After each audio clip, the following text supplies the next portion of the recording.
Fulfulde Sudu ko da Radio International Abuja. Assalamu alaikum wa rahmatullahi wa barakatuhu. Barkamin ihande barkamin ihoktugo hadar ko da Radio International Abuja. Iga do olamor de Lady Nigeria. Ko da Radio International Abuja don wajen onkubaruti refotoji ga leste fere-fere dar duniya ru. Domin ta tafantati ego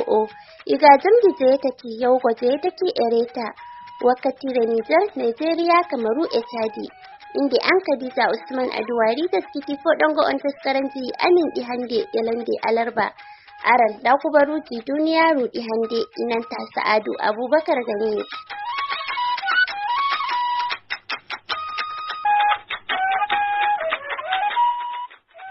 To madalla, jata bonda burdulin da kubaru jidin. Onanan iyalu ina hedidaɓe jagorɗo Tijjaniya Najeriya Sheikh Dahiru Bauchi ɓe fewni kubaruji wancata dow mayde jagorɗo maɓɓe. E nanan ardiɗo lesdi Sénégal mo waɗi hunere jaɓugo laamu Basiru Diomaye Faye o andini metugo jagorɗo ludanko en lesdi ndin Ousmane Sonko dow darnde Prime Minister. Ta lesdi Taiwan bo hukuma en ɗo tokka wiɗituggo himɓe hewtinta 127 ɓe ɗaggi ha maadi ɓaawo dimbondi lesdi ha lesdi ndin. Jotta kam nda kubaruji ɗin ɗe fomaji. Iyalu ena heddidaɓe jagorɗo Tijjaniya Najeriya Sheikh Dahiru Usman Bauchi ɓe fewni kubaruji wancata dow mayde jagorɗo maɓɓe. Hande alarba on ni kubaruji fere ɗi andinaka ha ɗum ifti andini mayde jagorɗo Tijjaniya ha Najeriya Sheikh Dahiru Bauchi hidde ko andinore iga goto nder ɓiɓɓe mako andiraɗo Sanusi Dahiru fewna kubaruji ɗin hawtande e tabbitingo jamu babirawo maɓɓe mo o wi ɓe ɗo wondi be mako ha gallol Abuja. Sheikh Dahiru Usman Bauchi marɗo duuɓi 97 o tammi accugo gallol Abuja fa'ago diwal Kaduna ngam maɓɓugo tafsiru Al-Qur'ana ɗan ɓiko Dr. Sulumbai Dahiru ardinta dow darnde mako bano wowa. Ngam majum ɗum andini himɓe dow ɓe daina sankitiggo kubaruji ɗi latti fewre bo ɗi wala laɗɗum dow ha ɗi ifti. E ton lesdi Niger bo kitorgu ha gallol Niamey heɗiti wullandu iyalu ardiɗo lesdi Niger ɓoyemajo Muhammad Bazoum ɗum ɓe nastini dalla nangego ena tiggugo ɓe ɗam sojen jafti laamu ha juɗe Bazoum wonnata ɓe ɓoyema. Yaɗu'en ɓen ni ɓe ɗo tuma ɓe be taskango Muhammad Bazoum dabare nonno o doggata iga tiggorde mako. Ɗam jagorɗo sojen Abdurrahman Chani mo latti ardiɗo lesdi tun ɓaawo tuccingo laamu Bazoum o tiggi Bazoum tun ɓaawo tuccingo laamu lesdi ndin ngal o ardinta. Ngam majum kitorgu ngu ni andini wi'i jabruɗe nangugo iyalu en Bazoum ɗum ƴaɓɓi didaɗe. Ngam majum kitorgu ɗo umra laamotoɓe lesdi ndin wakkere soji en dow ɓe yofa iyalu en Bazoum. Ɓaawo ɗon fahin kitorgu ngu andini dow to yadake ɓe yofa iyalu en ɓen hukuma en lesdi Niger tammi yoɓugo ɓe sefa miliyon gotel ha kala nyallirki ɓe ɓeddi waɗugo ha juɗe sojen ɓen. Ardiɗo lesdi Sénégal mo waɗi hunere jaɓugo laamu Basiru Diomaye Faye o andini metugo jagorɗo lundanku en lesdi ndin Ousmane Sonko dow darnde Prime Minister lesdi Sénégal. Ousmane Sonko ni kanko latti baba suudu ardiɗo lesdi ndin Diomaye Faye ha ko larani lamar siyasa lesdi ndin hidde ko ɓe nanga ɓe dallada sawtiral siyasa ɗam lesdi ndin habdi hakkunde wakkere lundanko'en ena ardiɗo lesdi ha wakkatire nden Macky Sall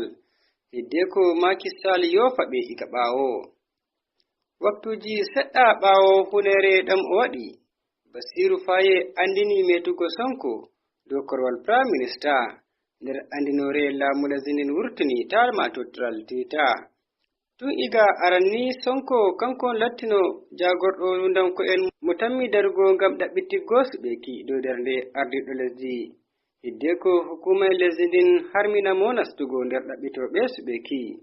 jaɓruɗe ko dasi wankore hakkunde ɓiɓɓe lesdi ndin. Ɓe holli sondananki belɗum maako dow jaɓruɗe ardiɗo lesdi ha wakkatire nder Macky Sall hoosi je harmini jagorɗo maɓɓe Usman Sonko iga nastugo nder ɗaɓɓitoɓe suɓeki. E ton lesdi Taiwan bo hukuma en ɗo tokka wiɗitiggo himɓe hewtinta 120. Ɓe ɗaggi ha maadi yibbi ɓaawo dimbande lesdi hande alarba ha lesdi Taiwan. Nder himɓe ɗaggini woodi ɓe hewtinta 77. Ɓe latti ha nokku Jingwen ena Deginkushi ha gallol Hualien bono hukuma en andini. Woodi bo luttuɓe ɓe ɗaggi hakkunde ba'anteɗi bos hewtinta 4 dow laawol maɓɓe fa'ago gallol Daroko. Warugo jonta ni wala kubaruji fere dow ha wiɗitol hukuma en dari ɓaawo fe'ano dimbande lesdi ha Taiwan. Ko heɗitoɓe fuya fu ɗo min gaddira gare kubaruji duniyaaru iga Sahara Radio Kode International wonde gallol Abuja lamorɗo Najeriya. A yadda masu ado Abubakar Ganye. Minon ka wala ko impoti min biya ay on arti on timmini Kode Radio International kam sai yettore tan sai yettore Allah accu on Allah wallu on Allah hawtu hore meden Allah wallu demgal fulfulde be pulako.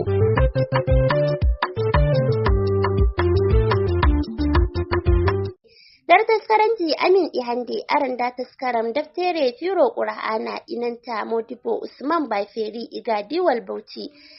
أعوذ بالله من الشيطان الرجيم بسم الله الرحمن الرحيم أعوذ بالله من الشيطان الرجيم بسم الله الرحمن الرحيم والصلاة والسلام على أشرف المرسلين سيدنا محمد وعلى آله وصحبه ومن تبعهم بإحسان إلى يوم الدين رب اشرح لي صدري ويسر لي أمري واحلل عقدة من لساني يفقهوا قولي وبعد جماعة أماتور فلبي وندابي دايبي السلام عليكم ورحمة الله تعالى وبركاته. woni ɗon hande alarba sappore ko lewru korka non almahisa to anam afwan almahisa sappore lewru korka hitande 1445 hijira annabijo meɗen Muhammadu sallallahu alaihi wasallam e guki mako iga Makka hota Madina fototirnde e nyandere 21 lewru mboy hitande 2024 limgal girgori dañeki annabi Isa alayhi salamu. Kenya en jangano e nder suratu Yusuf en jangi ayaje 55 mbaluɗen to kadi hande bo so jomirawo muyi en fana yeeso iga e ballinnoɗen en ummoto e dow aya ka 55 wa kazalika makkanna liyusufa وكذلك مكنا ليوسف في الأرض يتبوأ منها حيث يشاء نصيب برحمتنا من نشاء ولا نضيع أجر المحسنين. الله وانجيل شنيدوي وكذلك مكنا ليوسف في الأرض يتبوأ منها حيث يشاء نصيب برحمتنا من نشاء ولا نضيع أجر المحسنين. يومرا بانجيد شهيد وكذلك بنون أيك إن آمنا عليه في الكلاس من السجن بن من قدرني النبي يوسف عليه السلام نعمة دورتينك مو إغاورو ياري مكنا ليوسف في الأرض من كوكي النبي يوسف باود باو لزي أي أرض مثل معنى لد مثل من كوكي مجالو قال إدول إلدني يتبوأ أي ينزل مجولو أمو وودا من هاي لد مثل دين حيث يشاء نمويده أمويده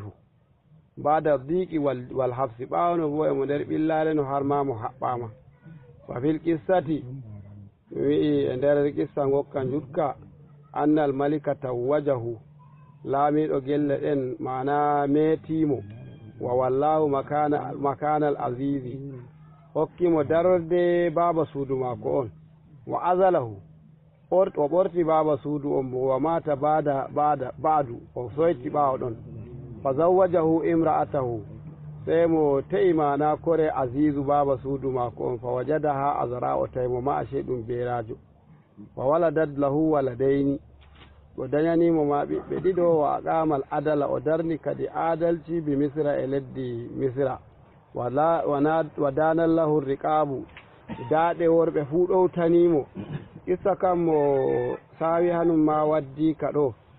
o qala bunu abbasin wa gayruhu abdoullahi ɓi abbas e tana muɗum fuu ɓe gecca ɓe ɓi lamma in qadati sanatu min yomi shawwal min yawmi su'alil imarata yawa wakkatire nde hitande heewi ɓaawo hanko annabi yusufa o ƴami mana laamu o hokkanne jaalugal naɗam min mi wawa mi hakkilana en mi andi ne ɗum jo'inirta ñamuda mi andi bo ne ɗum remirta ɗum da'ahul maliku laamiɗo sey noddimo fa tawwajahu meetimo wa qalladahu bi sayfihi meedimo mana kafay mum ki laamu wa hallahu bi katamihi o hokkimo mana o soɗittimo e hotande maako wa wada'a lahu sariran o jo'inanimo leeso ko mbi'en mana joɗorgal laamu min zahabin ngal kangeeri mukallalan biddurri wal yaquti ngal ɗum mana leleyi e ɗum neɗu wiyete ɗum woggani mana luulu uri nden bo e yaqutu ɗuluhu salasuna zira'an yewtuki magal mana fiyanɗe 4 wa arduhu asharatu azru'in yajuki magal bo mana zira'uji mana 10 wa wada'a lahu 30 farasan wa 60 ma'idatan o waɗanimo mana hokkimo pucci 30 nden o hokkimo bo mana iri leɗe ɗum ɗe liyafa ɗon bo har ko ndaari bano monna 50 wa daraba alayhi hilyatan min istabrak o waɗanimo koltal ngal istibraquri ɗum ma'adini goɗɗum wa amarahu an yakaruja o wurimo o wurtoyo fa karaja mutawwajan o wurtoye mana emo meeti hambire maako lawnuhu kasalji wa washfuhu kalqamari nandorgal maako o nandi bane anduɗa malamallore nden yeeso maako bo bano 14 yaran naziru washhahu fihi min safa'i lawnihi neɗɗo to ndaari yeeso maako ko ndaari ɓanndu maako batana heɓi dartorgal heƴewa hoore muɗum e nder ɗon fandalaka hatta jalasa ala zalika sariri o jooɗi e leeso ngon ɗon ngo laamu wadanal li yusufa almuluku lamlamɓe luttuɓe fu ngari komni hanko ma'ana annabi yusuf wa fawwala almaliku alakbaru ilayhi mulkahu laamiɗo mawɗo on ma yoftanimo laamu muɗum o ngi baccel ngel tinde hangel hettani en koyɗol ngol hangel andine ɗum wadata e duuɓi ɗi jeweɗiɗi ngam ma noon mi lamminigel laamu an wa azala Qidifira o ɓorti mana wasiriji mako Qidifiru bo amma kana alay e dow laamu ɗum mo woni wa ja'ala yusufa makanahu mana o jo'ini annabi yusufa e darorde mako imam Zamakshari wi'i inna yusufa qala lil maliki nane ma annabi yusufa wi'ino laamiɗo o amma sariru fajdad bihi mulkaka leeso maɗa ngo kangeeri fa ashuddu bihi mulkaka mi sembiɗina e laamu maɗa e joɗorgal maɗa ngal e leeso ma ngo laamu ngo kokkuɗaya wa amma alkhatamu amman hotande nde kokkuɗayan fa udabbiru bihi amraka ma'ana mi waylita e laamu maɗa e maare wa amman taju falaysa min libasi amman hambire nde ɓornanɗayan mana iri bano koltogal laamu ngal gaɗo hambire hanju wonte ko turanko en jiyata crown mana kan sarki oy falaysa min libasi na un koltal amin wala libasa aba'i na un iri koltal baba en amba minon min annabo en fa qala lahu almaliku laamiɗo e mo qad wada'atuhu ijlalan laka wa iqraran bi fadlika ay mi ɓilanima hambire nde ngam ma mi tabbitinma e dow laamu maɗa bo mi holla moƴƴere maɗa e dow luttuɓe wa kana li maliki misra kaza'inun kasira kanko bo laamiɗo misra o woodi beembe ɗuɗɗe mana ko wiyete beembe rumbuji inare ɗum sigoto kaaji iri bano faalo ko ngoduɗen e dow atal ngal fa sallama haali yusufa ko fuu o sakkinani ko annabi yusufa wa sallama lahu sulɗanahu kulla o yobtanimo ma laamu mako ɗum fuu wa ja'ala amrahu wa qada'ahu nafizan hatta bi mamlakatihi hemo laatini ko annabi yusufa waɗi fuu waɗake e nder laamorde maako summa halaka Qiɗifiiru azizu misra nden Qiɗifiiru baaba suudu annabi yusufa on ɗon arandejo soodunoɗomo ma'ana goro Zulaykano sey soytti fi tilkal layali e balɗe ɗin fa zawwaja al maliku li yusufa imra'atal azizi bada halakihi hinde ɗum anduno nane ma debbo on ne wonti kadi o tuuɓi amman kadi na tuubuki saray to heɓi annabi yusufa wartanimo o yiɗi amma noon nde gori ko maayi sey ɗum te'animomo laamiɗo gelle tenanimo falamma dakala yusufa alayha qala alaysa hadha kayran mimma kunti turidina wakkatire nde o nastidi e maako sey mo tawi mo beerajo hanjum annabi yusufa e to ni ɓuranayima kayru e dow mana hunde ɗum tefunoɗayam e dow majum ɗo ko hollata en wiigo ko muñalɗa haram muɗum fuu Allah hokkete haram majum ay halal majum o gi'ayna bano giya e jonde duniyaru jomirawo harminani en ka amma ɗum hunde yarki e lahira heyde ka wikata ka wurtinta neɗɗo e hakkilo tinde ɗum yiɗi ka e jonde duniyaru to jomirawo he waɗi kamana e kujeji aljanna ko muñanɗa fu e jonde duniyaru Allah wattante tana majum sarde wonde e duniya ɗon ta muñi he Allah hokkuma ko ɓuri ko muñanɗa ɗum to nina ɗum getumba ɗo ɗum nasti babul risku modiɓe mbi ɗume woni risku tagu risku tagu hanjum wonte ko ñaami yari naftori heddo to nden kan jomirawo e riskina tagu halal e mo riskina ɗum bo haram nda o risku mako o ñaami o yari amma bo o risku haram nda ɗo bo nda o risku mako o ñaami o yari nden bo mana ɗum risku halal ko mbi'eten risku anen hanjum wiyete jawdi wonte ko mbi'eten risku ko woni risku hanjum wonte ko ñamuɗa jarɗa naftoriɗa hanjum woni risku maɗa kamma noon wala mo wala risku muɗum kay halma dabbaji ma jomirawo ma min dabbatin fil ardi illa ala llahi rizquha wala dabbawo gonga ndiɓowa e ɓaawo lesdi ɗo sey dey jomirawo risku maga e muɗum woni mana ko ñamuɗa jarɗa majjinɗa hanjum wonte risku maɗa e nder gaheere maɗa ma kerol ko ɗum ittonoyma longere maɗa nden ɗon nde ñamɗa hayre woni risku maɗa to gamma noon gujjo to wujjoyi wari ñaami risku muɗum amma bo ñaami risku haram kamanjum ma waɗi e do'a wokkoy allahumma rzuqni min halalika an haramika ko yowa wa aganini bi fadlika amman siwaka ko jomirawo a riskinan nder halal maɗa daga ɗaccuki haram maɗa to hanjum woni risku nawai a jawdi woni risku ba ko e hawsare ma feere arziki daban dukiya daban dukiya ɗum hanjum woni jawdi risku bo hanjum te ko ñamata jara nana naftoroɗa ngamma noon wala goɗɗo mo wala risku ko ñaami yari hanjum woni noon فزوج الملك ليوسف امرأة العزيز بعد هلاكه فلما دخل يوسف عليها قال أليس هذا خيرا مما كنت تريدين kadi ni ɓuranayi en e dow ne lattinoɗa a tefriyan qala lahu hanjum Zulaykatu wimo ayyuha siddiqu la talumni o he'an ɗuuɗa gogajo ta papelamma fa inni kuntu imra'atan hasana ana imatan kamatara bane giɗa a yimin ɗum debbo boɗɗo mana joɗiɗo mana kewɗo wa kana sahibi la ya'ti nisa an ko bo neɗɗo maɗa on baba suudu maɗa on o mana o moytata rewɓe wa kuntu kama ja'alaka Allahu fi huznika fa ballantani fa galabadni nafsi wa asamaka Allahu mimma ayini alhamdulillah e mi nder woduɓe ngarol nden bo he jomirawo mana he jomirawo jarrabiyan e nder ngarol maɗa mana yonki an jaaliyan an bo Allah renuma qalu modiɓɓe mbi fa wajada ha yusufu azara'a fa asabaha annabi yusufa tawimo ma o beerajo ma ashe fa waladallahu waladayni o dañanimo ɓiɓɓe ɗiɗo zakarayni worɓe ɗiɗo a farasimu nden e maysha malam muhammadu gel tanni waɗino kalandaji goɗɗi ɗi ma'ana leñol annabo en duuɓi goɗɗi toon caaliɗi yewtake ɓuri shekara 20 mana e mo waddi nder ɓiɓɓe annabi yusufa wodi o a farasimu e maysha o wa binta nden wa bintan e ɓiɗɗo debbo goto wa ismuha rahmatu ndema ko ma'ana rahmatu zawjatu ayyuba alayhi salam hanko bo wankontemo annabi ayyuba jam tabbitani ɗum ɓangi wa maysha huwa jaddu jaddu yusha'u anko bo mai sha hanko wonte ma'ana mama annabi yusha'u bunu nun ma'ana hanko danyi kenan nun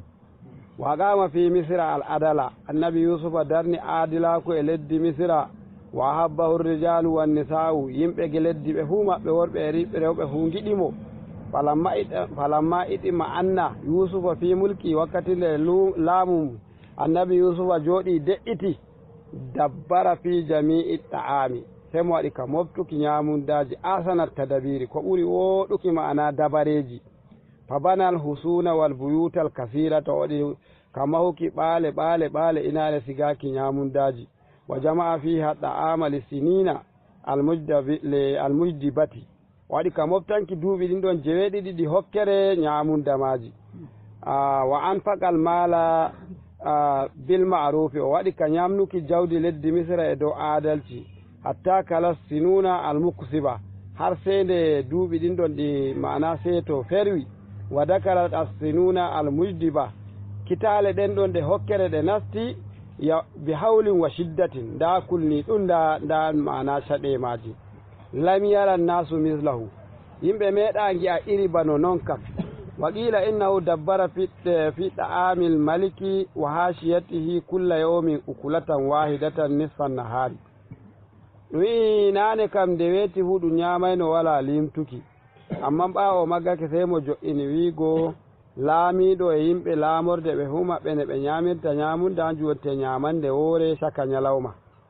to ɓe ngari ɓe kasitake shikenan wala haala baldi wala hirade na anen bo sarde wonde noon ɗum joni e gasol ɓe keeɓi goɗɗum way jolof way to ɗum waɗi kasitari gaɗa zura hayri woni hirande hu ego joni to suka goɗɗo hooci ɓiɗum heeɓi nana ay ɓe gatta hirande anen bo to ɗum waɗa hirande ayi tanmi ko kusel ɗum defi inde majum ɗum walti min kan noon andunomi ko way ɗum defi shinkafa ɗum defi ɗume to mi waɗa ñiiri ni ñanden ɗum waltu ko ɗume nde huɗa kona noon ɗum wiya cuuɗi wane ɓe gaɗa ñiiri ɓe gaɗa abinci ñande ñiiri ndin bo ɓurani en kam hayri wonte ko miɗen tawɗen babaji en min e dadaji en min e ñaman jamu meɗen fuu e maari woni ta waɗi ka ñamuki hundeji goɗɗi ma to ɗi ummake ɗi sukkuma te tekki joni ɗum ya o nangake e typhoid re e gayre te tekki ma ko sukki ko olsa ɗum waɗa futto gokko ton nder reedu Allah reenu amma ta ñami ñiiri bayeri maɗo ni nasti ndaru fuccu to ñami bayeri mana ne giiɗa andi to darake ɗum bu'e goɗɗe toje kay ko ngaari ko na noon gamma noon to tagu ñaami mbasarda mbayeri muɗum bondi shikenan sey ɗum tawa ko woni nder reedu muɗum sey ɗum lawɓa ɗum dillida e majum yaasi ɓurayina jam ya nde ma buredi nde ma taliya nde ma goɗɗum se to ummake te tekki ɗi gaɗa ka wakki goɗɗum ndiyam bordi gondi kay to ummake nana tagu ñawi Allah reenu sukaɓe ɗuɓɓe saliɓe ñamuki ñiiri dow joni ɓe jamɗa ɗuɗal fu e nder gelle ɗon nana ko wawa e wondi e olsa Allah reenu e kawye bo to nani ɗum wonni kam ɗum bone nana tagu e wondi e olsa gam na emo ñama ñiiri ɗamo tetekol mako wuwa ko tawi fu dillida e majum jamu heɓake ay ko innahu dabbara fi ta'amil maliki wa hashiyatihi kulla yawmin ukulatan wahidatan nisfan nahari falamma dakarat sanatul qahdi nde kitale ɗen ɗon ɗe kokke nasti kana awwalu man asabahu al-ju'u al-maliku aran artuɗo nani yelo hanko laamiɗo fa jaa nisfal leyli caka jemma he kawai yelo nangimo fanada ya yusufa alju o noddi annabi yusufa yelo nangiyam fa qala yusufa hadha awanul qadi to ɗo zaman kokke gaɗi fa halaka fi sanatil ula min sinil qadi e hitande arandere nder kitale ɗen ɗe ɗum waɗi hokkere e maare hanko laamiɗo o maayi owa kullama a adduhu fi sinina al muksibati ko owa fa halaka fi sanati l ula min sinil qaaɗiya ceede yeeso kullama a adduhu fi sinina al muksiba ko ɓe moftuno e duuɓi ɗin ton jeweeɗiɗi ɗi puumaji hitande arandere tan nder duuɓi ɗi boneji jeweeɗiɗi kawai he ñaami ko ɓe jo'inno fu re'i fa jaala alu misra yabta'una ɗa'ama min yusufa yimɓe gelle kan komi re'i e jungo muɗum sey de laamorde tan woodi shikenan sey latti yimɓe gelle fu jiki yusufa etata فباعهم في السنة الأولى بالنقود hitande arandere o emo jaɓa ceede emo hokkaɓe ñamunda hatta lam yabqa bi misra dirhamun wala dinarun illa akazahu minhu hede ceede maɓɓe ndeyi kerol mo koɓoje hu lamorde ɗe toon lamorde wa ba'ahum fi sanati saniya bil huli wal jawahiri hitande ɗiɗawre o wari waɗi ka sorankiɓe kaya ɗum ɓe ngoodi iɗi kaya coɗittari bano ko noppi zinariya ko ɗum soƴittoto rewɓe coɗitto huni kadi hanjum waɗi ka sorankiɓe hatta lam yabqa bi misra fi aidi nnasi min huma shay'un hende latti wala goɗɗum kaya kolliya ɗum kangeeri e nder misra hede ɗum jungo annabi yusuf alayhi salam wa ba'ahum fi sanati salisati biddawabi wal mawashi wal an'ami hitade tatawre bo on ti coggu ɗum dabbawa gaddata jaɓa ñamunda dabbawa mawga ko famara hatta lam tabqa dabbatun wala mashiyatun illa itawa alayha hende latti wala luttirɗo yo ñiirina ñiiri sala kene kowa tan konano koni ɗalanta tagu ko ngele yara e sorangel gam ma heɓa haala ñiiri ay hira wala hirande ɗum ɗo min kam mi anda goɗɗum ko metti ba majum hira wala hirande kam way wala kahe subhanallah allah renu en e wala jama gam mano mo dabba en huse dogga mana yara sey ya jaɓa abinci komi dabbaji ɗi fuu ɗi ndeyi kadi e gelle kam wala ko lutti wa ba'ahum fi sanati rabi'ati bil abidi wal jawari hitande nayawre nde wari sey mo omtani ɓe coggu gadda jeyaɗo maɗa ko korɗo maɗa debbo jaɓa ñamunda hatta lam yabqa bi aidi nnasi abdun wala amatun hende latti wala luttuɗo e misira korɗo kam ko bo ne te jaggotoɗo hende lamorde tetimo wa ba'am ayna tetimo ashe ko sodirimo ñamunda ashe wa ba'ahum fi sanati al-kamisati bibdiya'i wal aqari hitande joyawre nde nastiyemo huɗi sorankiɓe e dow jaaje e ɓaale hatta ata alayha kulla hende on mari kerol ɓaale kan e jaaje ɗe fuumaje kanko mana ñamunda kowa komi da komi to ni weelo wari wala ko tagu ɗalata komi soray ɗum e gasol ɗo de ɗum yaari neɗɗo e nder wuro muɗum de itta kwano ɗum sora samma heɓa ko ñamata kwano ɗum woni nder fa hey dara suudu woru hen ñayta he soroya ngam ma heɓa ko ñama ñamuki ki to ki wolwi wala ko daroto wa ba'ahum fi sanati sadisati bi auladihim hatta istaraqahum hitane nde wuyto e moy to goduɗo ɓinguel fu e de waddana ɓinguel ngel joɗo ɗo min kokka ɗum ko ñamata ba har hende ɓe latti ɓe humaɓe ba jeyaɓe wa ba'ahum fi sanati sabi'ati bi riqabihim hitane nde woyto e jeweɗiɗire hende oy to kowa wara mana ɗum ɓi laamu e hoore muɗum wara joɗo tan kugal muɗum an jonte ñama ñamunda tan wona jonte ba'ahu bi nafsi kugal ngal fumagal ngal lamorde huwata ede ndillon konoyon lamorde garton kawai keɓon ko ñamo kowa hoti lamorde kowa ɗum ɓi lamorde bone waɗi bone jama ka allah reenu hatta lam yabqa bi misra hurrun wala hurratun illa malakahu dimo gorko ko debbo hende annabi yusufa wana mari ɗum fu majum fasaru jami'an abidan li yusufa alayhi salam ɓe fu maɓɓe ɓe laati ɗum jeyaɓe annabi yusufa faqala alu misra yimɓe misra gi ma ra'ayna kal yawmi malika ajalla wala azama min yusufa ɓe gi min meeɗa min gi'a laamiɗo goɗɗo marɗo komi da komi bano aynin annabi yusufa kam e misra min meeɗa min gi'a ba mako faqala yusufa lil maliki kadi yusufa yehi laamiɗo mawɗo no kayfa ra'ayta sun allahi bi fima kawwalani negiɗa kuugal jomirawo e nder ko marɗiniyam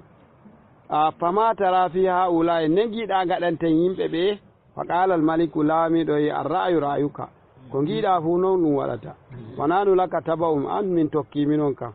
qala sey moy inni ushidu llaha wa ushiduka mi shaydini jomirawo mi shaydinima anni qad ataktuhum an akir himɓe fuu maɓɓe ɗum rinɗini e ko hawta suuɗi mum hoca kaya muɗum waɗa ka dillol waradattu alayhim amlaka on kerol mo maral fu min witinani ɗum maral muɗum witida e magal waɗa ka joɗaki e kaya mum jawdi ma ndi gaddunoɗa e ɓiɓɓe maɗa e jeyaɓe maɗa mi fu hooci hotudu e maɗa e kaya maɗa walan yazal yusufa yada'ul malika ila al islami wa yatalaɗɗahu bihi hatta aslama huwa wa kasirun minan nasi annabi yusufa e naftori dama ɗum kadi waɗi ka nodduki ɓe faaki e l'islamaku emo nodda ɓe hakkilo e dabare dama hanko noddo kugal mako hikima udu ila sabili rabbika bil hikimati wal mau'izati l hasana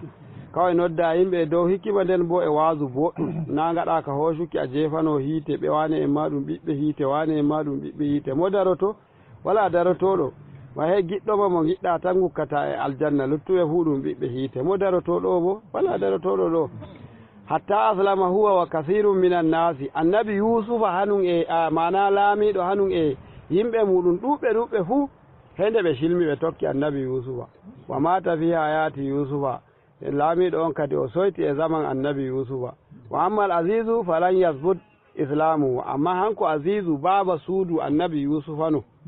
haala gokka warayi e dow wiigo mana o silmi to ni wonte gecca kan a takaice hanjum wonte wa mata ba'du fa zawwajahu imra'atahu fa wajadaha azra'a wa waladan lahu waladaini wa aqama al-adala bi misra wa dana lahu riqabu dade huɗowtanimo nusibu jomirawo emin garjito bi rahmatina hinna e amin man nasha'u min muyi fu wala nudi'u min geɓata ko ajaral muhsinina mbar jaari wonuɓe kuuɗe mum en fuu on beeli anon ma mbone kuuɗe moɗon min ɗon gara ɗon to moɗon ولأجر الآخرة خير للذين آمنوا وكانوا يتقون وجاء إخوة يوسف فدخلوا عليه فعرفهم وهم له منكرون ولأجر الآخرة خير للذين آمنوا وكانوا يتقون وجاء إخوة يوسف فدخلوا عليه فعرفهم وهم له منكرون يوم راب أنجد شنيدوي والأجر الآخرة مبرجار سار الآخرة خير هاي كوني كوراني نتو من أجر الدنيا إدو مبرجار الدنيا تاتفاي تبو دنيا كم دغال سدوكي أسيري هوري مادا amman ta tefay hunde ko jawtotoɗa anju wonte tefa lahira wonte to ɗum yehi ɗum wartata bo ɗum ɓeddata mayuki ɗon bo jomirawo jo'inanima iri ne kebrata belenga lahira ngan hanjum wonte ɗowtanoɗamo ngam ma ɗon en tefu lahira hanjum woni ko ɓurani en duniyaru ko da en godi dama e dow tefuki duniyaru ɗum ɓurnen lahira meɗon e dow duniyaru meɗen amman ka haala lillazina amanu ka wodani nuɗɗinɓe tan keftata wiigo lahira ɓuri duniyaru wa kanu yattaquna hamben to dattiɓe e nden to aywa dakalat sinul qaaɗi kadi sey mana bano o witini en toya ɗum aranma ɗum sharha tokkinoɗen wa dakalat sinul qaaɗi kadi kitale hokkere sey nasti wa asaba arda kan'ana wa shama hawti mana leddi kan'ana leddi iraqi kenan e leddi sham ndi fuu mari ndi weela har waddi misra ɗon wa ja'iki watu yusufa hamɓe ma toon sakiraɓe yusufa toon daga ɓadaki daga leddi kan'ana leddi iraqi toon ɓadaki hamɓe ma sey ɓe ngaroy illa bunyamina sey de bunyamina tan wonte warayi liyamtaruɓe ngari etofa lamma balagahum anna aziza misra yuɗi at-ta'ama bi samanihi nde ɓe keɓoy haɓar daga toon wiigo laamiɗo misra e era ñamunda e dow ceede maɗum o ɓeddanta neɗɗo fa dakalu alayhi ɓe nafti ɗon to maako fa arafahum ɓe fuu o anditi ɓe annahum ikkiwato ɓe anditi wiigo ɗum sakkiraɓe maako na hamɓe kay yaadake ɓe mawnino tinde ɓe mawnino aran maako ɓe kendira e maako ma nana kadi wala goɗɗum ko waylitoto e maɓɓe to hanko bo o baccel bo a wayri baccel famarel noon kadi on potti waɗi wokkude waɗi gemure waɗi sajeji to keftata ɗum ɓeddi yutuki saltakema seɗɗa goo a heftata ɗum ko ya o kan ɗum ɓi wane en nayi ɗum hanko kay wallahi mi anditata suka o to min potti hanko bo e mo yima fo aran ma heññi mawnuki o yinoma kamma noon o yejjitatama abo a waylitatako tawi a waylitake ede ɓedda ñiɓɓuki Allah reenu wahum lahu munkiruna alhaali amɓe bo ɓe keɓtayimo ay la yarifunahu li buudi aadihim bihi ɓe anditayimo gam ma pottal maɓɓe yawtake wa zannahum halakuhu ɓe tammakeno ma aymamo wala ma joni kam fa kallamuhu bil ibraniyati sey ɓe bolwanimo e ɗemgal baba en maɓɓe hangal wonte ibraniyankere faqala kal munkiri alayhi hemo ɓe bano ma o anda ko ɓe mbima ma aqadamakum biladi ko waddi on gelle amin faqalu lil mayrati min ngari eto dey faqala la'allakum uyunun kanu de hala on dalle ken asiri en qalu ma'azallah ɓe gi subhanallahi qala famin ayna antu e to ittuɗon anon bo qalu min biladi kan'ana daga toon mana karkaraji iraqi leddi kan'ana wa abuna yaqubu ande a andana minon ɓende ɗum ɓiɓɓe annabi yaqubu dey nabiyullahi nabijo allah mi andi on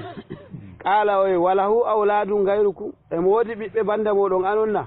qalu ɓe gi na'am yimana kunna isnai ashara minon sappo e ɗiɗono fa zahaba asgaruna halaka fil bariyati goto amin famaro amin he nasti ladde hi halki wa kana ahabbuna ilayhi lattake bo hanko ɓuri baba amin yiɗuki wa baqiya shaqiquhu helutti sakirayel mako famarel hangel tan fata zabahu baba amin joggitingel kadi liyatasalla bihi anuga ma o muñitoro e sakɓi ko kalkuɗo famara bi inzalihim wa ikramihim o waɗi ɗum jippiniɓe jipporde wonde o teddiniɓe na iri nde ɓe gaɗanimo ba ولما جاءهم بجهازهم قال اتوني بأخ لكم من أبيكم ألا ترون أني أوفي الكيل وأنا خير المنزلين فإن لم تأتوني به فلا كيل لكم عندي ولا تقربون ولما جهزهم بجهازهم قال اتوني بأخ لكم من أبيكم ألا ترون أني أوفي الكيل وأنا خير المنزلين فإن لم تأتوني به فلا كيل لكم عندي ولا تقربون jomirawo ɓangi ɗo wi lamma jahazahum wakkatire nde o ettaniɓe bi jihazihim mana etarle maɓɓe o shiryaniɓe ñamunde maɓɓe ay wafalahum kaylahum o hebbinaniɓe eterle maɓɓe kowa hokki ɗum tim qala sey moy to atuni bi akillakum gardaniyan e sakkirawo moɗon on min abikum mo kawtuɗon baba on to ngari wuytoyki ay bunyaminu annabi bunyaminu li alama sidqakum ngam mi hetta on gongay na joni kan habar kawe mbiɗo yan o wodi goɗɗo e wuro garde e mako mina fima qultu nder ko mbiɗon ala tarawna on gi'ayna anni ufil kayla emi hebbina mudore a timmuhu min gayri baksin emi hebbina min mudore mi ustata ɗume ma wana kayrul munzilin min bo min wonte ɓurɗo jippinoɓe fu on gi mi waɗani on jipporde werde wonde on nanina fa in lam tatuni bi to on gardana e yam e mako fala kayla lakum on keɓata ko wabbere indi ɗo to am ay mayratan on keɓta etergal wala tagarabun to bo ɓaddeyam nayu aw adafun alama halli ko wike fala tagarabuni ɗo ɗum haɗuki ko bo ɗum atfitama e dow nokkure mana haɗuki fala kayla lakum wala tagarabuni mana on ngala etergal on ɓaddata koyam kenan anju wonte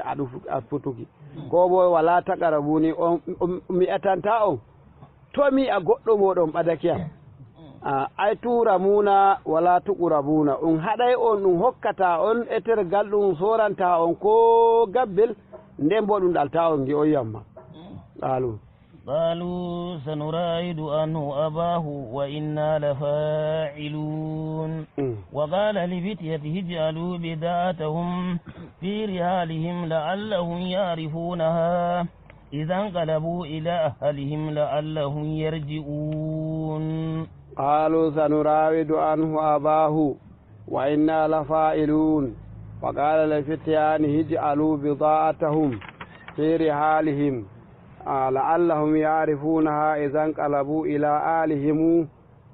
آلهم لعلهم يرجعون jomirawo ɓangiɗo ceniɗo wi qalu seɓe mbi e to woɗi sanurawidu anhu abahu min teɓay non ɗum min teɓay dunga e baba mako to jaɓi sanajtahidu fi ɗalabihi minhu min durway foti bawɗe amin min giya baba amin ɗalimo mo wardi amin wayna la fa'ilun min gaɗay non ɗum faami on famin godi alkawal ɗum yimɓe alkawal fa'iluna zalika wa qala li fityani annabi yusufa sey e suuɗi sukaɓe muɗum e toɓe wa fi qira'atin li fityatihi ɗon bo kadi na ɗum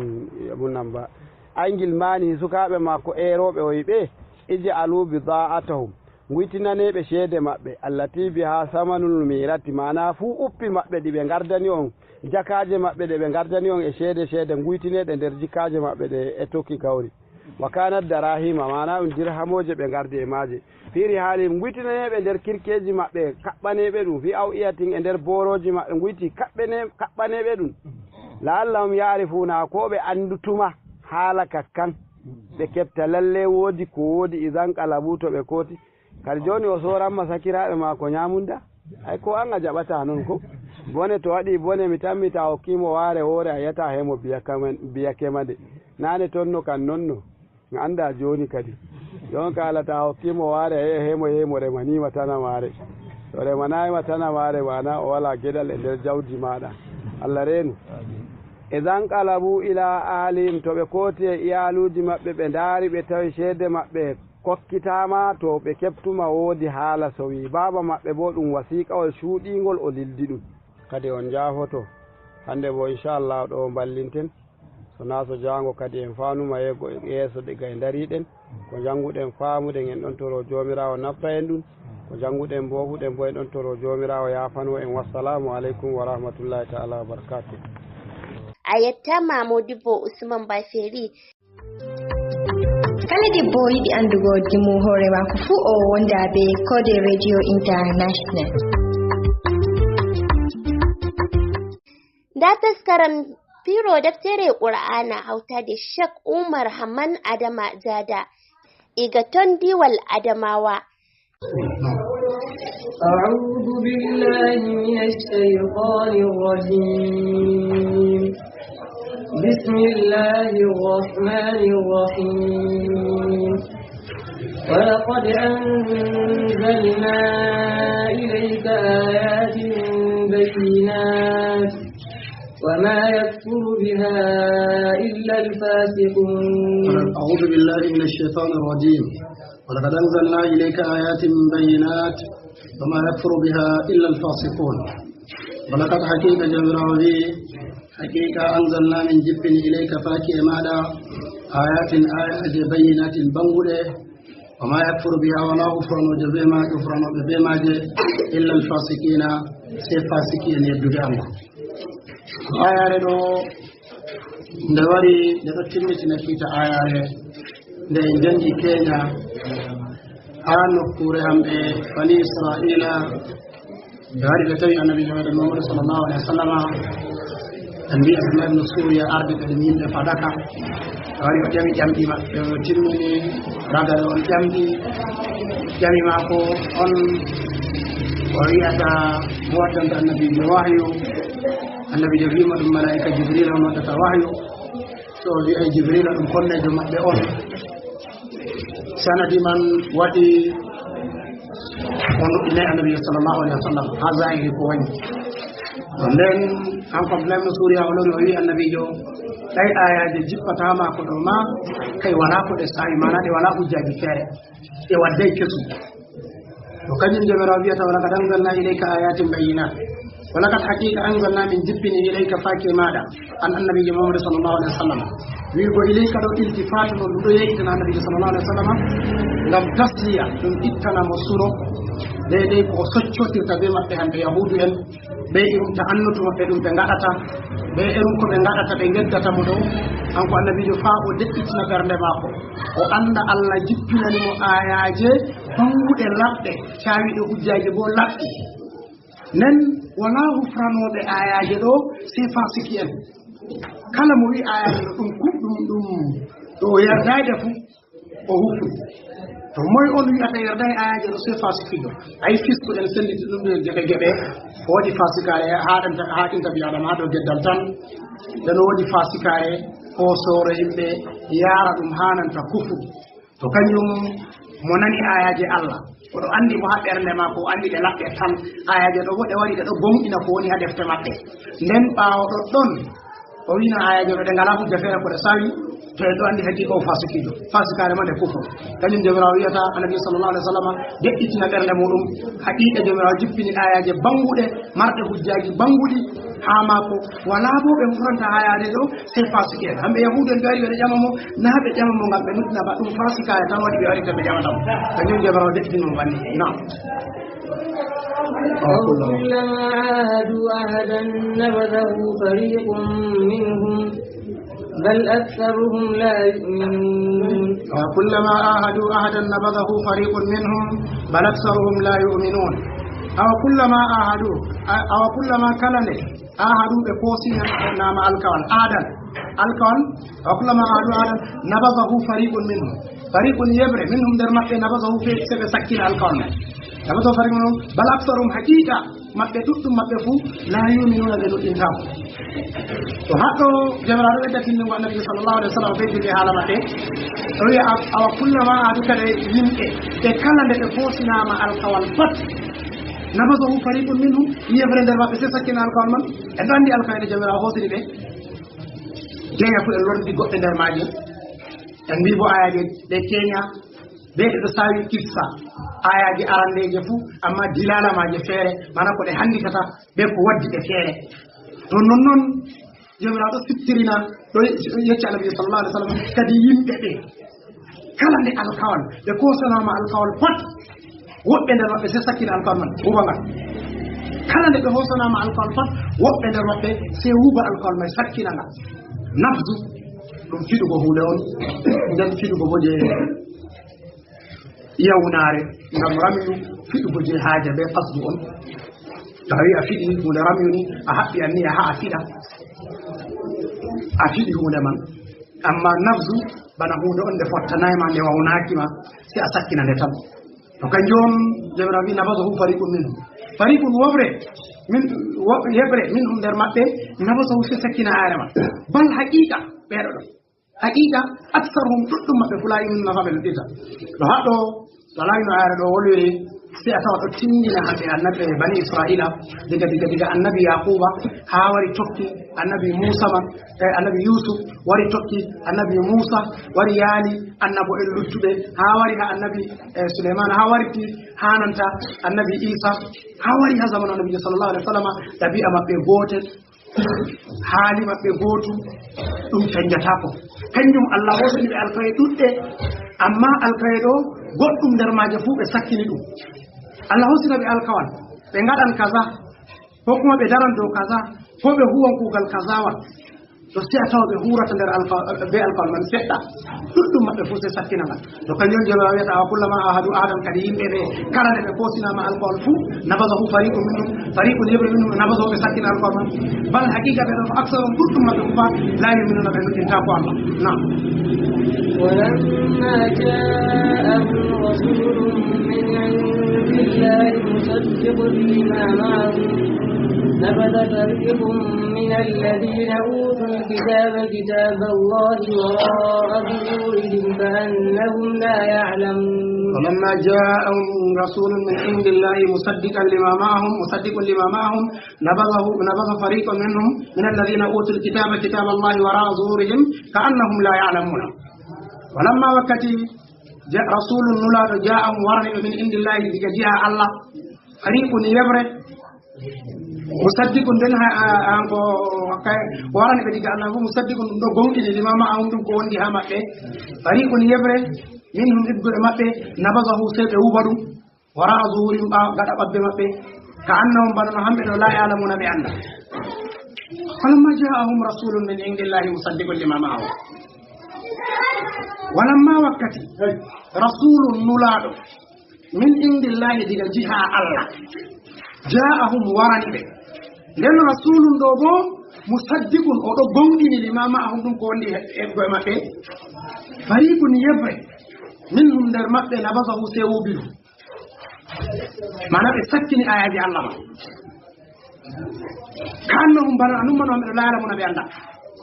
تو ayare ɗum nde ɗo wangitina hamɓe bani israila ayi nde yetti en alkawe ɗe allah hosani ɓe hamɓe bani israila fuu yi ɗuɗɗum nder maɓɓe fuu sakkini alkawe man to ngam man na alkawe ɗo tan ɓe sakkinta ba wakkati el rasulu nulaɗo ja'ahum warani ɓe min indillahi diga jeeya allah kanjum woni annabijo meɗen muhammadu sallllahu alih wa sallam ayi en bollino ka ɓe laatake ɓe ɗo jooɗi ha wuro madina ko ɓeɗo ko taari madina amma joni ɓe jooɗi ɗo ɓeɗo heɗiti warugo annabijo sallllahu alih wa sallam on ɓeɗo heɗiti wakkati en ngel annabijo nulete on ɓe tokka ɗum kanjum on joƴƴini ɓe ha madina be ko taari madina ɗo to nden wakkatiyel annabijo wari bobo ɓe andi tindinore annabijo ɓe heftimo en bollino ka ñalawmaje cali ɗe ɓeɗo yalano annabijo wanga nder maɓɓe si annabijo wonñina nder maɓɓe ba sanadi mon waɗani ɓe gaɗani annabijo ha sadaku ɓe gaɗani muminen ha sadaku ɓe sali tokkugo ɗum to haɗɗo jomirawo se wayjitini ka kanka man wi walamma ja'ahum rasulun min indillahi wakkatiyel nulaɗo warani ɓe nulaɗo ɗo bo warani ɓe min indillahi diga jiha Allah ngam hamɓe yahuden ɓe wala khilafu ahbaru maɓɓe modi mo ɓe ɗo andi annabijo laɓɗum tan diga ha Allah on warani ɓe na ɗum giɗaɗi yonki na woy goɗɗo non noon ba ɓe ɗo andi annabijo wari diga ha Allah mo warani ɓe to nden annabijo go bo o wari bo musaddiqun lima ma'ahum o ɗo gonɗini ko ɓe gondi ɗum on woni ɓe gondi kanjum on deftere tawreta nde ɓe gondi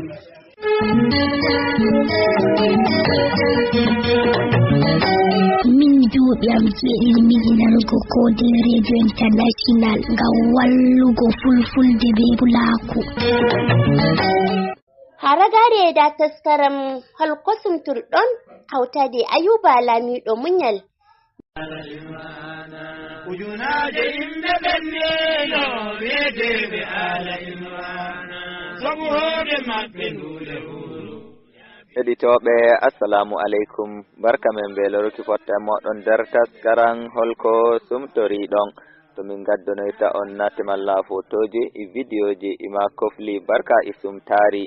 ɗi woɓɓe nder heɗitoɓe kode radio lildoytami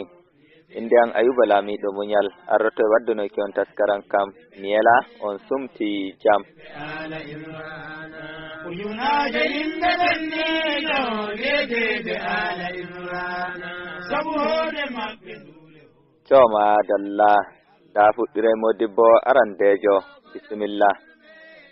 assalamu aleykum wa rahmatullahi ta'ala wa barakatuhu sakiraɓe wonɓe nder jawleru meɗen holko sumtoriɗon on kirti jam e yari ndiyan jam to mi salmina ayuba sarkin haɓuri alhaji iromo dake aliyu zaki gonɗo gallure kaduna to sakiraɓe ni wonɓe fu nder jawleru ndu on kirnama jam on kirtinama jam on gelnama hayruji ɗuɗɗi on jari ndiyan jam Allah lamiɗo jaɓa ibadaji meɗen on gi min ma ɗo ko sumtorimi hande kikkiɗe altine Allah jaɓanen ibadaji men on komnama on jarama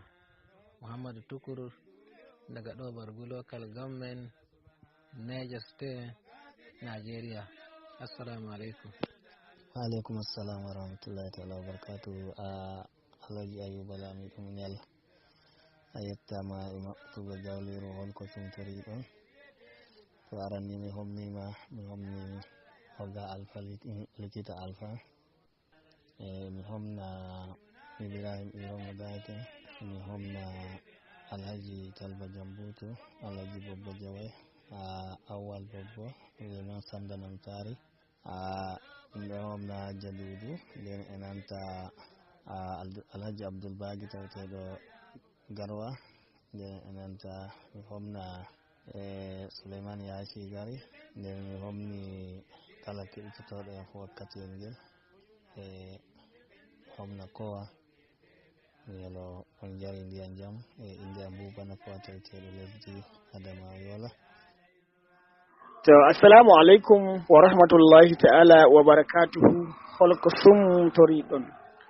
masha Allah Ayuba Lamiɗo Muñal an omtani en du zawleru Ayuba Lamiɗo Muñal a jarama masha Allah ra koble en yakito tedduɓe ɓe Allah teddini Alhaji Bubana Kowa an woni ɗo haadi an a homnama a yelanama khairu Alhaji Bubana Kowa Alhaji Usmanu Shehu a yelanama khairu Alhaji Sa'idu Shehu a homnama a yelanama khairu Modibbo Alhaji Sa'idu Maccu dottiwa manga diga Libreville Gabon Alhaji Sa'idu Maccu a jarama jomirawo waɗa sumtake jam a yari ndiyan jam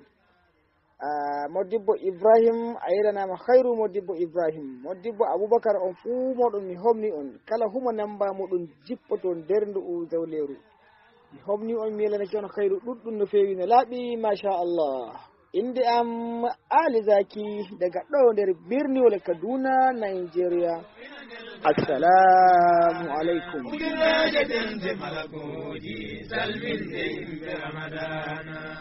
To madalla heɗitoɓe ta'ungoyte yon keɗito suudu radio Kode International wondu Abuja lamorde lesdi Nigeria nder taskaran holko sumtori ɗon. On mbawa lildo kimi vidéoji nantanate ima kofli barka e sumtari nder jawleru amin du holko sumtori ɗon wondu i WhatsApp kala nyalande fu ɓawo sumtari. Ya Allah ya bugala jullo ujunaji imbe bennino yetebe ala imrana ujunaji imbe bennino yetebe ala imrana ujunaji imbe bennino. Assalamu alaikum. No kirten on no somri no suumayje kali on par on heɓi on sunti jam ha barka mi howni on fuu moɗon mi mami sunti jam ko ɗumejo mi sintoto ko sambiraɗa. Assalamu alaikum. Assalamu alaikum. nder jawleru holko sumtoriɗen ñalli jam no somri no sungullano ha mon no harka no kuuɓe to mi hofni on on fuu mi yetti kuuɗe mon melanike on kayruji ɗuɗɗi no sumtoriɗon emi yelo on pat moɗon on sumtaki on jari ndiyam jam bana ha amin ɗo minon ma ha Duwala ɗo min jari ndiyam jam wala damo. To gettama ngelanama kayruji ɗuɗɗi ami homna sobaɓe am tedduɓe ɓe Allah teddini Ayuba Lamiɗo muñal a hofnama a yelanama kayruji ɗuɗɗi. Aliou Arɗo Labbare on fo a hofnama a barkiɗinama e Saïdou Maccu daga Libelo ɗel Gabon a yettama a barkiɗinama a yelanama kayruji ɗuɗɗi. Eliasu Moazu Eliasu on fo a hofnama a yelanama kayruji ɗuɗɗi. Non iya Mouhammadou an fo a hofnama a yelanama kayruji ɗuɗɗi. Huwoɓe ha nder jawleru Kode Radio International on pat moɗon mi hofni emi yelo goto fo e sati e yamdi. Allah jamaje holko sumtoriɗen rowani en gonduno diga ko suuma e fuɗɗi ha suuma e jooli amma hikka sungullaji garani am feere feere Allah hoddiray sende Allah hoddiri hande mi heɓata mi wolwa nder jawleru holko sumtoriɗen. To on pat moɗon mi hofni mi yetti kuuɗe mo melanike on kayruji ɗuɗɗi on gondi be goto mo moɗon Tijjani Ahmad daga Duwala lesdi Cameroon. Yettama. Alhamdulillah hande mi sumtorake wato dabino abarbaje ndiyam mi tokkini shutan ɓawo ɗon mi heɓi marori e ñebbe mi tokkini. Alhamdulillah mi yetti jomirawo yo Allah holli en hande sumtayere nde hande wato nogas ɗiɗi lewru Ramadan wato ñalde pembeteɗe. Allah holla en wato bayraji jam holla en kama jamu jam Allah wallito amin summami mi hono fuu bandiraɓe fulɓe du jawleru sumtayere Kode Radio International. Allah jomirawo yaro en jamu jam. Inde am Muhammad Sale daga ɗo kefi diwal Nasarawa woli suka lesdi Nigeria balen jam. To madalla heɗitoɓe fuɗi fuu iɗo omin gaddi ragare taskaran holko sumtori ɗon ka hande dow darde hukuma suudu radio Kode International. Inde an Ayuba Lamiɗo muñal mbiyaymi on balen jam.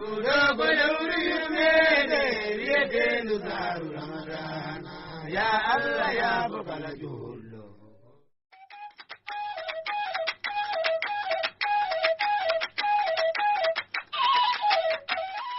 bandiraɓe fulɓe fuu e fuɗo en gaddi ragare taskaranji amin ɗi hande yalande alarba mo ittiɗo taskaranji amin ɗi hande Ahmad Araf Abubakar Azarai kautuɗo taskaranji amin ɗi hande Umaru Aliyu indi an Khadija Usman Ajwari a ta on balen jam.